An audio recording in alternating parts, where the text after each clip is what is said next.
Hey guys, want to make a quick video to describe paraphrasing and using direct quotes in your research papers. First, I want to start off with a brief reminder of why we use sources. Number one, it adds credibility to your own research writing. It's not just you saying these things. It's not just you saying, here's one perspective of the other, here's what's wrong. It's you and this group of researchers and journalists that you've compiled to help add credibility to your paper. As a teacher, it shows me that you can synthesize data and information that you've collected into your own mind and into your own reading. And then lastly, it provides those readers with sources. Here's where my information came from as you're writing the paper. It's important for readers to see that, to be able to follow up on that if they need to. So paraphrasing and direct quoting. Paraphrasing is rewriting some information from a source into your own words and integrating it into your paper. And direct quotes is literally what it means. You're taking a quotation, word for word, a sentence or a phrase, and copying it into your paper. So let's start with quotes. Quotes are used when you're using the exact wording from an author's message or an author's article. And remember, you need to omit the parts of that are not essential. So if you're copying and pasting something, only copy the essential parts of it. And by that I mean start the quote where you need to and end the quote where you need to. You don't get to change or cut out anything in between. But don't give me a paragraph of a quotation. Give me like the pointed information that you need. And always use a signal phrase to alert readers that this is coming up. I'll show you what that looks like here in a second.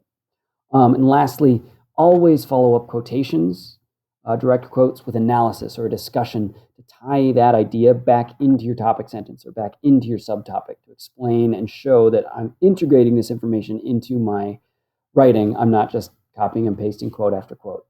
So here's an example that I want you to point out. I've got my topic sentence here, and then I've got this signal phrase. Researchers say Google led a 2013 study that examined.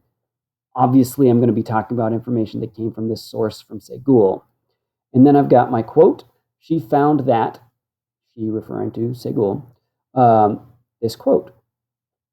And notice how I put my punctuation mark outside of my in-text citation.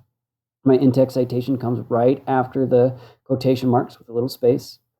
And then I have my discussion, my explanation of this quote and how it ties back into my topic sentence. So signal phrase, quotes, citations. It should look something just like that. I will stress something called the 7-3 rule for quotations. If you have more than 7 words in a sentence that are the same between your source and your own writing, you need to make sure that you quote that. Also, if you have a line that's longer than 3, or a quote that lasts longer than 3 lines on your paper, so 1 line, 2 line, 3 lines, you need to do what's called a block quote. So I'm not going to teach you what a block quote is. If you're going to use them, I'm going to ask that you research them. Just Google block quotes MLA format. You can figure that out. And I'm going to do that to encourage you to keep your quotes short. Keep your quotes 3 lines or shorter. Here's what block quotes look like. See how we've got this weird indenting in here for a 1, 2, 3, 4, 5, 6 line block quote. When we're talking about paraphrasing, paraphrasing is when the words of an author don't exactly fit with the flow of your own paragraph, or you like the ideas of the author, but maybe they spent way too long to explain them, and you can do it in a shorter, more summarized version. Remember, you need to change these ideas into your words. You're not going to use quotation marks, because it's not a direct quote. They didn't actually say this.